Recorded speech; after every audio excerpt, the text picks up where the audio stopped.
Russians, get ready. The US will help Ukraine carry out strikes deep inside the Russian Federation. Friends, you are on the YouTube channel Ukraine Today. This is the topic of the day.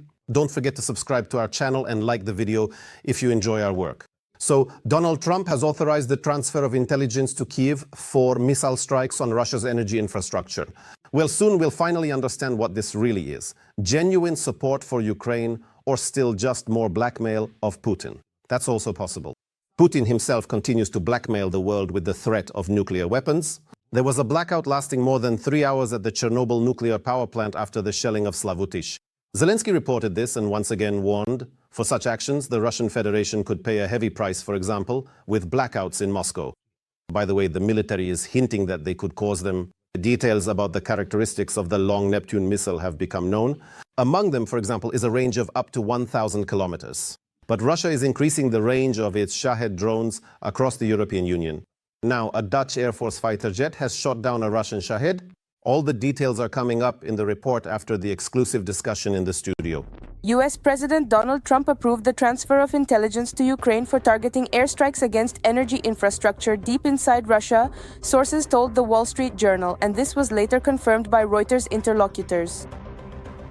Journalists report that this involves the transfer of intelligence not only for long-range airstrikes, but also for missile strikes.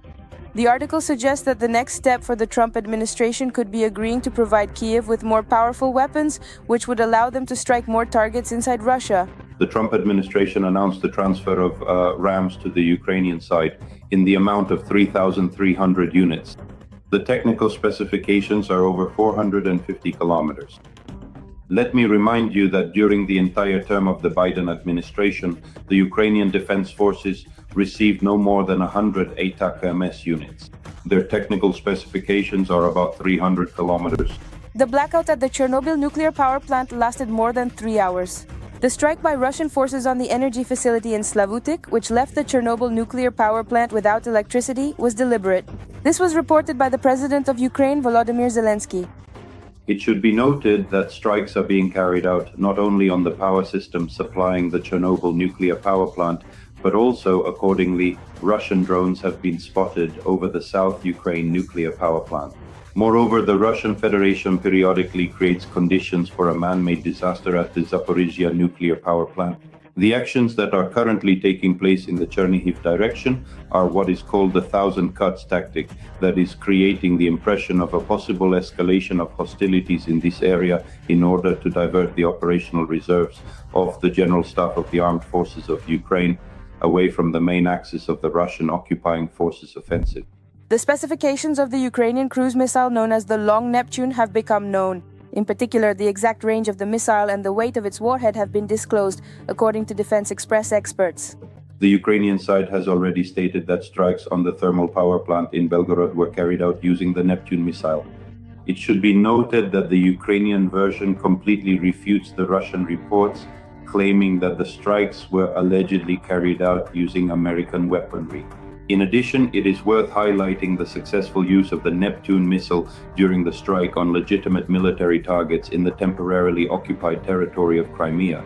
The R-360 Neptune missile, this is the official name of the weapon, underwent testing and successful combat use in March 2025. A Dutch F-35 fighter jet shot down a Russian Shahed drone. This is evidenced by a marking left on the aircraft. Using the F-35 to neutralize Gerbera unmanned aerial vehicles, which cost $10,000, is economically impractical. An hour of flight time for the F-35 costs about 40,000 units. And in addition, of course, the munitions used by the F-35. That is, the cost of a missile is about $1.5 million.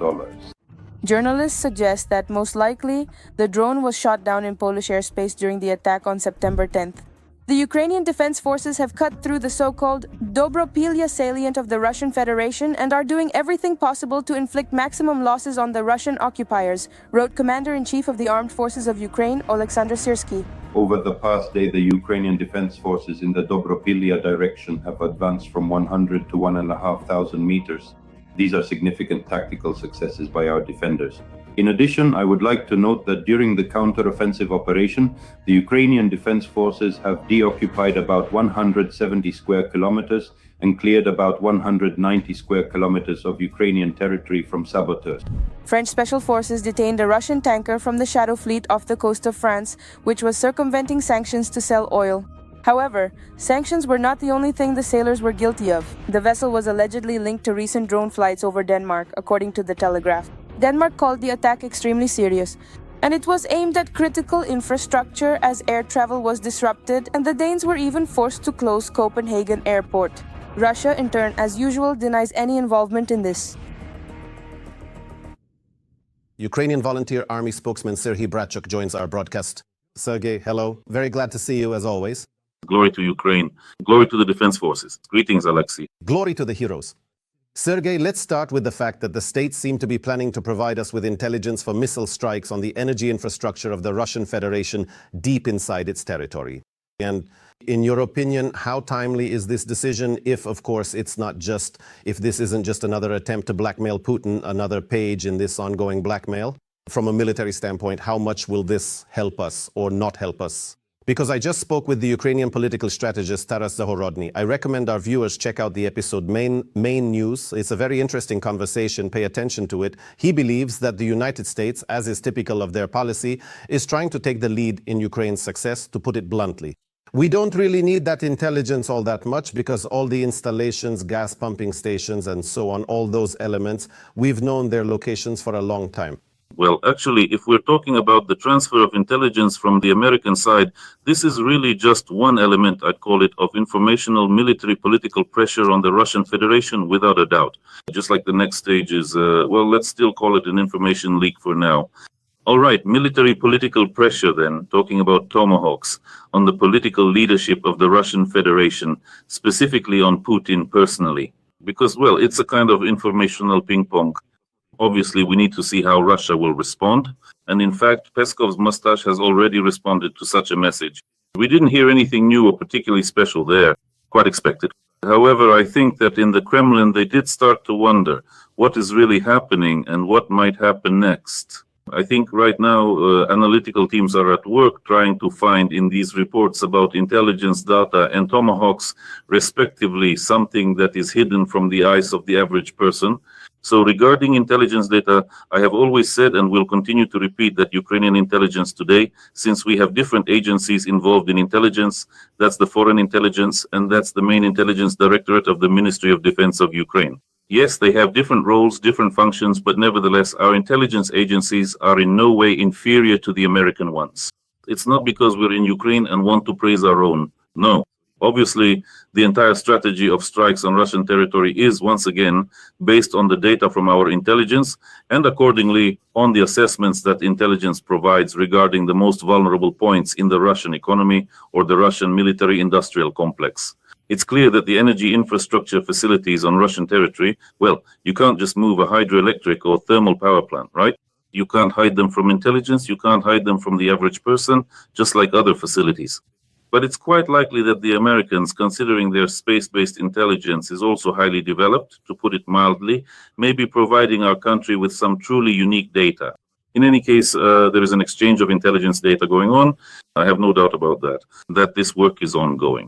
This is, well, if you like, an element of trust from one state to another, especially in the context of Russian aggression. Therefore, I probably wouldn't be so categorical in saying that we don't need such intelligence data and can do without it. In any case, we should accept the American position, receive their assistance, and express our gratitude. How should it be used? Well, that's another question. Again, which data should we rely on first and foremost? The point is that this is a step-by-step process by the United States. I hope that these are not just statements and that the strikes we've all been dreaming about. I'm certainly not the first, probably not even for the first year now. Strikes on the energy infrastructure of the Russian Federation will become a reality. Not just Belgorod, not just Kursk, not just Bryansk, not just the temporarily occupied Ukrainian Kuban or Rostov, Krasnodar, Stavropol, but also further Volgograd, Moscow region, Leningrad region, and accordingly other regions of the Russian Federation, at least in its European part, the so-called European part of the Russian Federation. That's why all of this is necessary, and we definitely shouldn't refuse help from our allies, but no one will do this publicly or even behind closed doors. Serhiy, do you share the optimism of the Ukrainian military and political leadership who say that we are now capable of organizing a blackout even in Moscow? That's the first part of the question. The second part of the question, should such things be announced in advance? Well, actually, the country's political leadership, the military political leadership, is indeed obliged to make certain kinds of statements, among other things. After all, we're not talking about revealing any military secrets, right? Now, if we were to say, based on quotes from, say, the president or other top officials of our state, that yes, indeed, we are preparing an offensive in Crimea, as it was presented, for example, just recently, literally a few hours ago in the Western press, we will advance through Perekop. We will land troops on the southern coast of Crimea. Now, that would not be good. That would already be wrong. And today, these statements are also a demonstration of our confidence that we have the means of firepower that can enable us to fulfill what we've promised. And in fact, I didn't recall Belgorod for nothing. That was, well, probably a sort of communications check, as they say. It was a certain kind of testing. As for Moscow, after all, we're not talking about the Kremlin, probably first and foremost. We're talking about those municipal districts of the Moscow region and Moscow itself, which may be hit and will be hit, I'm sure, like substations, certain transformers, right? So, well, that's what can be done today, including with our own strike capabilities, if we're talking about our deep strikes. That's why all of this obviously will happen and probably will take place in the near future. At least I really want to believe that. I think we do have such capabilities today, and the president talks about this as well. These are normal statements, and they should sound like this, first and foremost, both to us and to the average Russian citizen as well. Well, as for optimism, you know what an optimist is, right? He is a well-informed pessimist. Yes. Well, you are well-informed. So, do you really believe that? I am an optimist, albeit a reserved one. We can put an ellipsis. Okay, thank you. An encouraging ellipsis. Since you're talking about Crimea, let's move on to one of our favorite topics. The minister, former British Defense Secretary Ben Wallace, called for the peninsula to be made uninhabitable in order to wound Putin's ego. How close is Ukraine to achieving this, considering the recent strikes on military and logistical facilities on the peninsula, as well as the fuel crisis we're now witnessing in the temporarily occupied territory? According to the latest reports, they were giving out 30 liters per person, but now they've reduced the limit to 20. You know, this 30 and 20 liters really reminded me of a rather old sketch, as far as I remember, without getting into the political views of the performers, by Kartsev and Ilchenko when they were talking about crayfish. Do you remember that? Yesterday they were 3 rubles, but small. Today they're 5, but big, right? So Vitya Aksionov, the still living gauleiter of Crimea, said literally just a few days ago, 30 liters per person is normal. Now it's already 20. You know, in general, if we talk about Crimea, about this collapse, we'll get back to Olos, of course. Here, in fact, I always want to say the following. When Crimeans, including those driven mad by Russian propaganda, used to say, even if stones fall from the sky, right? In reality, they should have been asking for water and gasoline. There are problems with water and with gasoline too. As you can see, the problems are enormous. Even today, as we speak, the Sevastopol Gauleiter, Agent Kolobok, also known as Razvozhayu, by the way, he said that the price of a liter of gasoline would drop by 4 rubles. I don't remember exactly which brand it was, but still. As they say, we sat down, did the math, and were moved to tears because before all these so-called objective reasons for why there's no gasoline in Crimea, well, they're afraid to call things by their real names, aren't they? Because oil refineries are being destroyed. So in the end, the math, well, we learned math from a very good person, and we know our math. So in the end, it turned out that the price of gasoline actually went up, but it didn't go down by 4 rubles. That's the reality, among other things. Now, regarding the statement made by the former Minister of Defense, I've always been rather skeptical about statements from people who, while holding office, well, it's due to politics, I understand that perfectly well. They say one thing, do another, and then once they resign, they free up their hands, primarily their mouths, and start telling everyone how things should have been done. I think the defense forces know just as well as Mr. Olos, with all due respect, what needs to be done and how to do it. Now, regarding Crimea, the process of demilitarizing Crimea, which we've been talking about since the start of the full-scale invasion, never actually stopped, even during those months when there was a kind of pause, a lull, and nothing seemed to be happening in Crimea. Do you remember how the Russians perked up back then? There were strikes here and then several months of silence. They thought, The Ukrainians must not have anything. They can't do anything. And then the combat mosquitoes start hitting. And after that, a Neptune missile strikes. Then somehow some S-400 launches mysteriously, triumphantly triumph and blow up right where they stand, right? Special operations assault forces are active there, either the GUR or the security service. So if we're talking about the process of demilitarizing Crimea, it really is happening today. We shouldn't forget about the air component either, of course. We're talking about it first and foremost because that's the work of our missiles, that's the work of our combat mosquitoes, and then there's the naval component as well, right? So we clearly understand that our USVs are already getting past these Russian barriers and can attack Crimea from the sea. We're not talking about an amphibious landing on the southern coast of Crimea starting tomorrow. That's definitely not the reality we should expect today.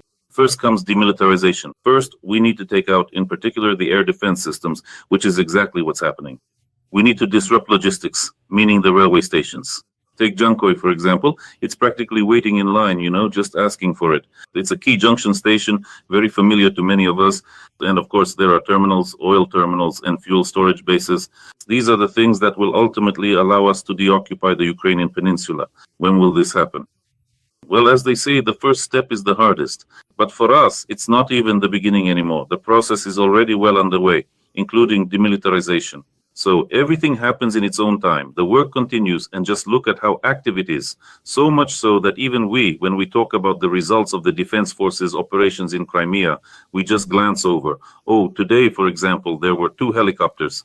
But what we're really interested in is what's happening with their air defense systems, right? Oh, the radar, right? That's 15 million or 10 million. Oh, now they won't be able to look beyond the horizon anymore. And today, for example, it's the S-400, right? So this is becoming such important work, but we're getting used to it. Although, of course, it's hard to get used to good things. Good things should always be there. Every voice matters. Join our community, support independent journalism and help us bring you the truth from Ukraine. Become a member of Ukraine Today. Join us now. Well, Ben Hodges also says that for effective strikes on Crimea, Ukraine really lacks Western missile supplies, like the Taurus missiles, right? But so far, Ukraine is doing all this on its own. What about our own resources, like, for example, the Polyanitsa, naval drones, Taloka? Are we able to strengthen the intensity of strikes on temporarily occupied Crimea with these? Well, for that, what's needed are our combat capabilities and, of course, the availability, a large number of those very missiles you mentioned in particular. Because having in the arsenal, I'm speaking hypothetically now without reference to any specific data, since I don't have any, I'm not going to mislead anyone. I don't know how many long-range Neptunes we have there.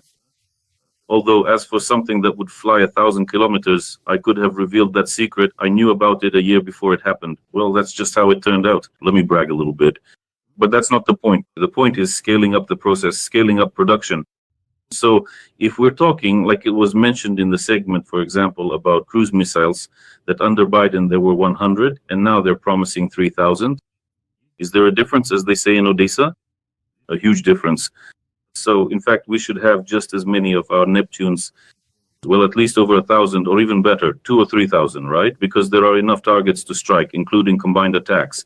For example, the mosquitoes fly in after them. Well, what can you do? If there are even more, that would be great. Etacams, Neptunes hitting from above, Polonaise attacking from the sea, our Toloka joining in, and all of this happening at the same time. Honestly, I'm even afraid to imagine this picture right now. Scaling up the process means there needs to be the potential to make these strikes constant. Well, basically, that's what the Russian Federation is doing. Despite the problem, after all, they are preparing these combined strikes. They know they're hitting residential buildings. They know they're striking civilian infrastructure. They don't care. They probably aren't even looking for military targets anymore. They can't find them. Well, their intelligence often doesn't work. That's just the reality. That's why there's terror. And on our side, well, let's turn to the Americans again. The Americans will still provide some intelligence tips. There are targets to hit. The main thing is to have the means to do it. So scaling up our production processes is very important right now. I think the process of stockpiling is already underway for us. And I think this news is not far off. Well, the president, as the supreme commander-in-chief, wouldn't make a statement saying we're ready to cause blackouts across Russia. That's just not how it works, right? I mean, the whole world hears this statement. The whole world sees that Ukraine is ready. Ukraine can do this. I wonder how long they can endure these blackouts. It will certainly be interesting to watch. Yes, Putin is engaging in terror against Ukraine and is primarily testing the possibility of terrorizing the European Union and NATO countries. Little, by various means, he's testing their reaction. The European Union's reaction so far has been weak and sluggish. And frankly, it's feeble. Stubb was one of the last to comment on this. Well, such statements are a bit surprising. Stubb said the following about the possibility of shooting down Russian planes in Finland. The most important thing is not to react too strongly so as not to get nervous. Then he opened up and said that Europe must be ready for war with the Russian Federation. You know what question comes to my mind? How ready is the European Union today? Perhaps not even for war, but at least for the defense of its own airspace. Remember, back in 2022, we asked Europe to close the sky over Ukraine, as of today. And back then we thought they could, but just didn't want to. There was no political decision. Now the question arises, are they even able to? Now the question is a little different. Today, Europe is asking Ukraine to build a drone wall. See how everything changes, right? And after all, in historical terms, it's barely even a moment, hardly any time at all, really. So look at how our situation has changed, even though things are really tough at the front and the enemy is advancing in some directions. Speaking of the Finns, yes, the statement did unsettle Mr. Stubb a bit, but on the other hand, I explained this as probably being due to the Finnish mentality. You hit, and then the Finnish guy gets fired up, as they say, and together with the Swedes, they started moving troops toward the Russian border. It's not just for nothing. Yes, maybe somewhere in the back of his mind, there's a plan to eventually reclaim the historically Finnish lands. Well, if not him, then someone close to him. And if not him, then whoever comes to replace him as president of Finland, depending on Europe's readiness. After all, that's what old Europe is for. It's time to wake up and turn into a young woman, or even better, a young ancient Viking. So let's take a look. Yes, I'm not interested in the distant process, but I was intrigued by the fact that Danes are expressing a desire to join the National Guard, which is a volunteer organization. That's why it caught my attention. Yes, they're also volunteers, but the number of people wanting to join is growing. I'm not talking about lines at the local military recruitment centers, probably, although it's quite possible they want to defend their homeland. Let's carefully look at the brave Poles, at the future dedicated Polish soldiers. They are also significantly starting to step up, and they vividly remember well how the valiant Home Army, a truly anti-communist force, courageously fought both the brutal Nazis and the oppressive Soviet regime.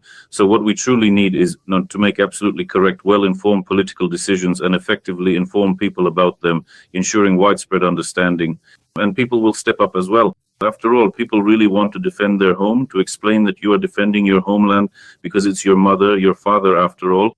But that's something that we, more than anyone else, can understand today. You know what I'm talking about. That's why Europe is waking up, though we wish it would happen faster. Because there isn't just no time to waste. It's already gone. Well, maybe for some Dutch recruits, that Shahed drone on board the A-35 will be a motivator. It's quite possible, and I want to, yes, I'll go around telling people how I shot it down. Yes, those missiles are extremely expensive, but that's a topic for another conversation. That is, Ukraine today is the driving force behind all processes in Europe, for sure. I won't go so far as to say the world, but definitely in Europe. These kinds of military political processes are, in fact, the embodiment of the peace through strength formula. The Russian Federation will not attack NATO. Sleep peacefully. That's what Putin just said at the Valdai Forum. He came out there with some kind of message, which the Russians had been hyping since the morning as almost historic. But now Europe really needs to think about this because the rhetoric is repeating itself.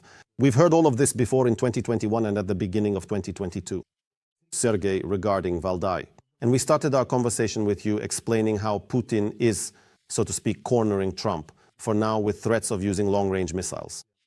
Nuclear submarines near the shores of the Russian Federation, we didn't mention that, but it's also something to keep in mind as an element of blackmail and pressure. So today everyone was waiting for Putin, and Putin stayed silent. Only his henchman was speaking. Russian propaganda notably became angry with Trump. I think that's a very good sign. But today he showed up at Valdai. Do you know what words he started his speech with? We must be ready for anything. It feels like they're preparing Russians for defeat in the war, maybe even for their own deaths. But what stands out is that he was flattering Trump. If Trump had been in power, the war in Ukraine could have been avoided. He went so far as to humiliate himself, yes, Russia will not attack NATO, as I already told you. Sanctions against Russia have completely failed. And the cherry on top, Russia twice declared its readiness to join NATO and was refused both times. What is behind this rhetoric? What is the answer? Do you think he will manage this time to bargain for a little more time from Donald Trump? Actually, your thoughts, especially about the first two times, what do his first words mean? They don't match my opinion.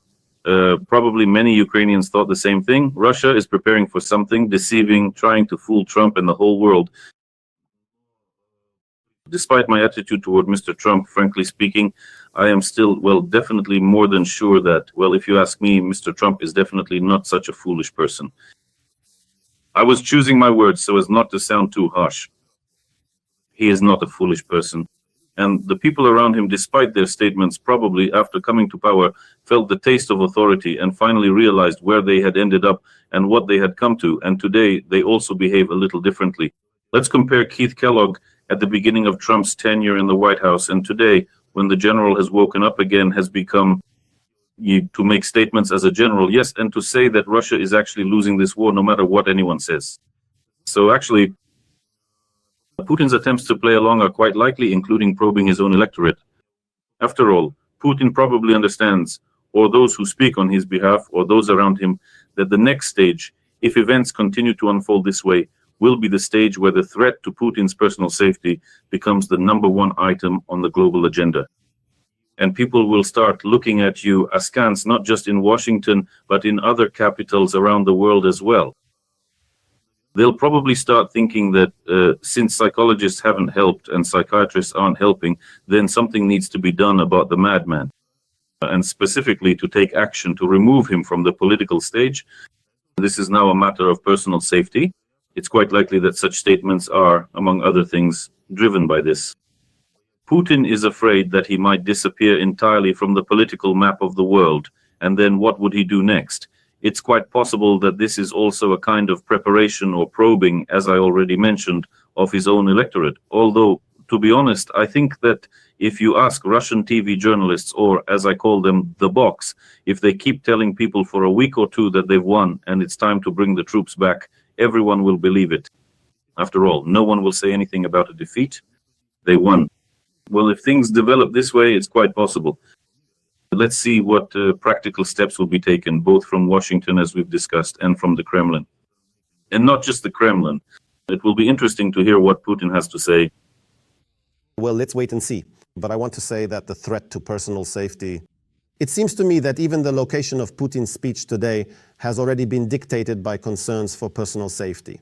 Somehow, it's not so easy to give speeches in Moscow anymore. You know, it's already kind of risky. We fly to Valdai just to bang our fist or hit the podium there. Thank you so much, Sergei, for finding the time. Thank you. Victory and peace. For defending Ukraine and all of us. Thank you so much. The spokesperson of the Ukrainian Volunteer Army, Serhiy Bratchuk, was my guest today. Until next time. See you.